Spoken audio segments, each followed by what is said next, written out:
Welcome to the Slop Temple. We pray this video helps. You start by preparing the device so nothing interrupts the change. Open Settings and go straight to Hotspot or Personal Hotspot. Once there, make sure Wi-Fi or Bluetooth tethering is enabled. You're doing this now to access the Hotspot configuration panel where the icon is defined. If your system separates network and appearance settings, open both panes.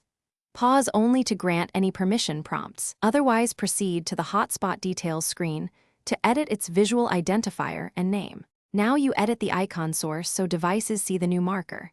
Tap Edit or Customize Icon and pick between a system image, an uploaded photo, or an emoji. Choose what communicates the hotspot purpose.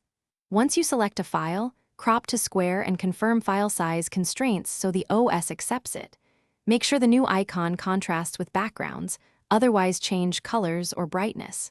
Save the change, and the hotspot panel will reflect the new icon immediately on most devices. Finish by saving and reactivating the hotspot so the new icon propagates. Once done, toggle the hotspot off and on, or reboot the device to clear icon caches. If connected devices still show the old icon, make them forget and reconnect to refresh more data.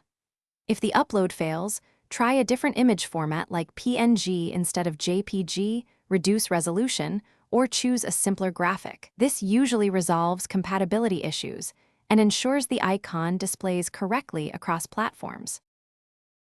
Thanks for watching. Consider subscribing if we helped you.